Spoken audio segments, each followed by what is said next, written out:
Bom dia, boa tarde, boa noite, turma, tudo bem com vocês? Quem fala é o professor João. Estamos aqui para mais uma aula do nosso módulo de Excel. Bem, gente, na aula de hoje a gente vai fixar alguns conteúdos que a gente veio trabalhando, né? Desde aquela parte, né, que eu passei aquele trabalho do Excel e viemos com uma nova fase de análise de dados e afins. A gente vai agora fixar, ver como é que está o conteúdo de vocês. Isso daqui, gente, para quem já está fazendo a prova de nivelamento, vai ajudar bastante, porque são conteúdos que caíram na prova, que estão caindo na prova, né, dependendo do seu caso. Eu recomendo que todos façam esse tipo de exercício, ok, gente? Porque são exercícios que ajudam muito na atribuição. Já estamos chegando na reta final aqui do nosso módulo de Excel. A partir desse ponto, né, daqui para frente eu vou trabalhar com outros tipos, né, de funcionalidades, como Power BI, etc., que a gente vai fugir um pouco dessa questão de análise de dados e vamos para uma coisa um pouco mais de visualização e front-end. Vocês vão descobrir melhor quando a gente chegar nessas aulas, ok, gente? Galera, eu já peço logo desculpas, né, pela minha voz, pelo meu tom. Às vezes, se eu acabar tossindo ou espirrando, gente, eu tô um pouco doente essa semana, na verdade, bastante.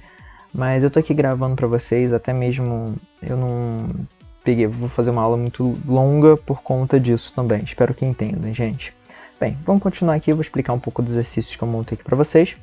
O primeiro deles, eu tenho aqui a parte de análise de cenário. Foi uma das últimas aulas que nós fazemos de análise, onde que eu já montei aqui uma pequena aba com produtos e loja, com total de gastos, quanto eu tenho em caixa e o saldo. Isso daqui, gente, sempre quando vocês forem encontrar essas abas vazias, vocês têm que preencher. Como vocês acham que eu tenho que colocar aqui o total de gastos que eu tenho? Eu vou botar aqui um caixa de R$100, né? Só para eu colocar aqui um gasto aqui médio. Agora o total de gastos, né? A gente vai fazer uma conta aqui da soma versus o saldo, que é quanto eu vou sobrar. Então acho que está bem fácil, vocês vão fazer uma análise de cenário de pelo menos mais 2 lojas, ok? Essa é a primeira questão. A questão número 2, eu montei aqui uma funçãozinha solver, né? Que vocês vão ter que baixar a função solver, vocês vão ter que botar uma meta, uma soma e o resultado e trabalhar aqui com o total desses números. Para quem não lembra, é só dar uma olhada lá, né, que a gente utiliza a regra de binários para seguir nessa sequência aqui desse valor. Eu vou transformar esses números aqui em real contábil. Acho que vai ser melhor para vocês visualizarem e entenderem como é que são feitas essa questão toda aqui monetária, né? Que o efeito solver, no experimento solver, ele serve mais mesmo para eu pegar ali a soma de determinados produtos e qual a melhor forma, qual mais eu estaria lucrando nesse formato, ok? Então tentem fazer aqui o suplemento solver, não se esqueçam de botar lá na aba desenvolvedor para vocês ativarem o suplemento do Excel, senão ele não vai funcionar, senão muita galera às vezes fica me perguntando, professor, não tem o suplemento solver, você primeiro tem que ativar aqui na aba desenvolvedor. Continuando aqui, gente, tem a aba aqui da funçãozinha escolher, que tem duas questões aqui. A função escolher, para quem não lembra, é bem facilzinho de trabalhar. É aquela que eu tenho como escolher uma informação ou outra informação. Eu tenho tanto a função escolher aplicada para números de dias versus dia em texto. Aqui eu tenho algumas datas, mas se vocês quiserem trocar essas datas, podem ficar à vontade, tá, gente? Que dessas datas aqui vocês vão converter esses dias em números de dia, com alguma função aí, de dia da semana. E depois, usando a função escolher, vocês vão transformar esses números de dias aqui em dias da semana, como segunda, domingo, terça e afins. Aqui eu também já fiz esse exemplo algumas vezes com vocês, que é onde que eu tenho a zona de vendas tanto de janeiro quanto de fevereiro. Nós vamos fazer aqui uma forma que eu escolha aqui o mês de janeiro ou fevereiro e ele me retorne aqui a média da venda desses meses. Bem tranquilo também. Aqui na linha de tendência, eu peguei aqui um gráfico, um histórico, né, digamos assim, de banco de dados lá do estado de São Paulo, com os dados de Covid, com os casos de Covid. E eu gostaria que vocês fizessem para mim um gráfico de linha de tendência, usando tanto a questão do total de casos, óbitos por dia, e o casos por dia, fazendo uma linha de tendência. 3 delas, uma para o início, uma mais para o final e uma dela inteira, fazendo esses 3 gráficos aqui nessa mesma função.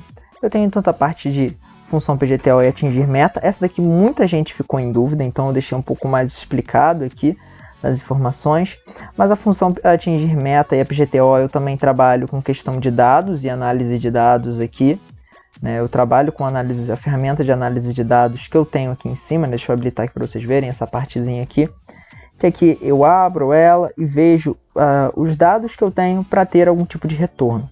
Dentre eles aqui eu tenho um pedido tanto de questão de meses, eu tenho de empréstimo, eu tenho aqui do peso ideal, de tempo de atendimento e de salário. Essas aqui, gente, são todas as questões que teve lá na pergunta, né, lá na aula de PGTO. Mas eu quero que vocês tentem fazer sem olhar aquela aula, para vocês treinarem mesmo. Isso aqui é para vocês, gente. Não... Vocês que vão aprender, vocês que vão aplicar isso. E principalmente essa parte aqui de empréstimo e de salário, são duas coisas que vocês vão levar para a vida, certo? Eu tenho duas questões aqui de C, bem simples, né? Que a gente vai falar se a média dos meus alunos, elas são de um resultado ruim, regular, ótimo, excelente, bem tranquilo. E outro aqui de C, que eu vou falar tanto o estado quanto a capital do determinado sigla, né, do estado que eu vou selecionar aqui. Então, a partir da sigla do estado que eu coloco aqui, eu vou escrever por extenso qual seria o estado, e depois a capital. Tem maneiras de você fazer isso bem mais rápido, bem mais fácil, né? Então, uma galera aí vai pensar, poxa, eu vou ter que escrever um por um. Não, tem várias maneiras aí. Esse que é o desafio dessa questão. Depois eu tenho a questão de PROC-V, também bem tranquilo de trabalhar, onde que a partir aqui do número da matrícula, eu vou retornar tanto o nome do aluno quanto o seu telefone. Isso aqui é com PROC-V, gente. Dá para fazer com PROC-H? Dá para fazer, mas eu acho que o PROC-V é mais fácil, assim, de vocês trabalharem com isso. E para finalizar, o Nêmesis, eu acho, né, de todos vocês, que é a de macro. Gente, macro tem que treinar, tem que fazer, como eu falei desde o início lá naquela aulazinha de macro, gente. Macro é uma coisa que exige atenção, exige um pensamento lógico, para que vocês possam fazer tanto uma zona de cadastro, quanto uma zona de banco de dados, tá? Que seja funcional.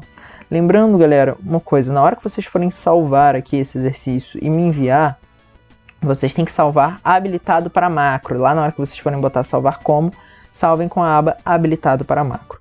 Bem, gente, no mais é isso mesmo. Só expliquei aqui os exercícios. Eu vou estar enviando isso aí lá no grupo de vocês. E também vou ver se eu deixo aqui na zona dos comentários ou na descrição para vocês baixarem, mexerem e fazerem. Gente, qualquer dúvida, por favor, entrem em contato que eu dou uma ajuda. Mais uma vez eu peço desculpa por uma aula ser tão rápida, mas eu tô um pouco mal essa semana, então semana que vem a gente já volta a partir desse momento, já com outro tema, outro lado aqui do Excel. Show, gente? Professor João Marcelo se despedindo, a gente se vê na próxima. Valeu, falou, até mais, gente. Tchau, tchau. Fui!